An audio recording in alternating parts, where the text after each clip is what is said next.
So this week we made another control scan, which is always very stressful. And what happened is that the cancer grew a little bit. They even popped up like 2 new lesions in the liver, and that's not nice at all.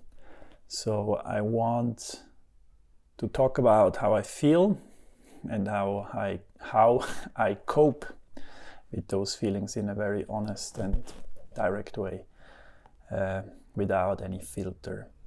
So the first good thing is that it didn't explode, which also could have happened. And so that means we can stick to our plan, which is I work now with some integrative treatment, and we will start chemo in approximately a month or so. That's also because I have some very cool projects that are coming that I wanted to do without chemo, and because the development of the cancer is either slow, we can risk that, we can do that, because the chemo either it works or it doesn't.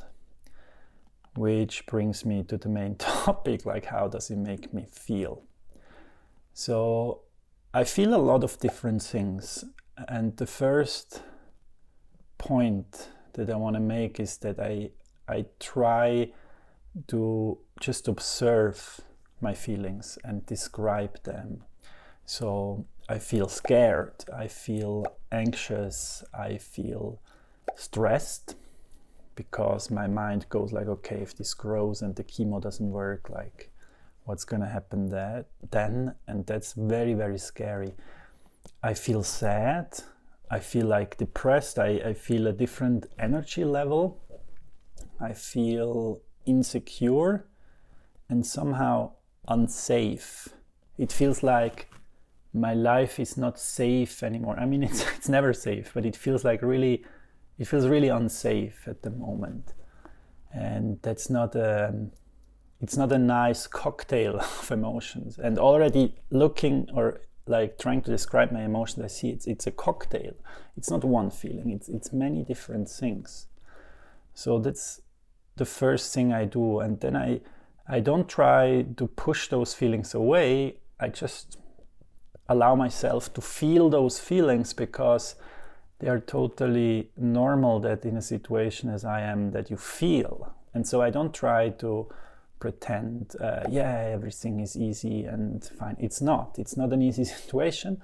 And so I allow myself to feel those feelings, and to give them the space, because I also believe that it has a cleansing effect.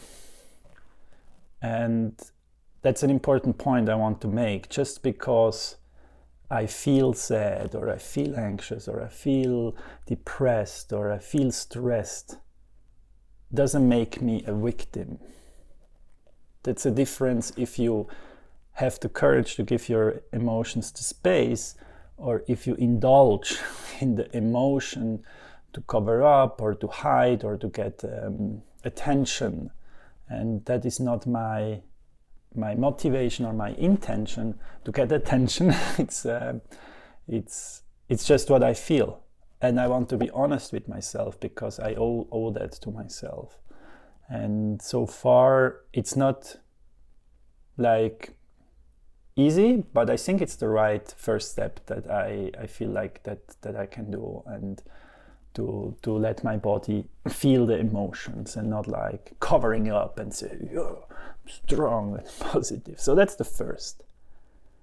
But then there is a second aspect to the whole situation of emotions and processing emotions and like coping with emotions. And that's that I realize that all those feelings originate from my head, from a story that I have. Not from my body, from the physiology. I don't feel pain. I don't feel my illness. I have a working body.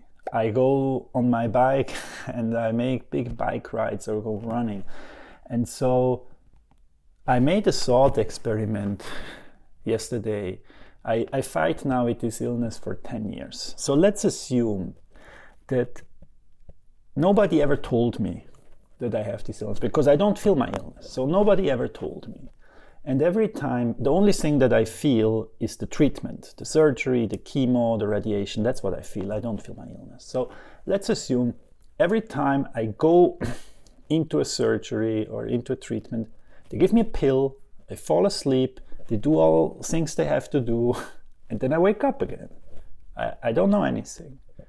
And so now, how would have my life, but mainly my emotional state, would have been different compared to that all the 10 years, the story in my head, the worrying, and like the sadness and the anxiety. And so you see, or I see, or I think it's interesting to take a look at it, that the story is so powerful to trigger like in your body hormones and physiological responses that really change the quality of your life. And if you look at my life in the last 10 years, the worst was always the treatment, it was not the illness. And even worse than that was the story in my head that triggered all these emotions.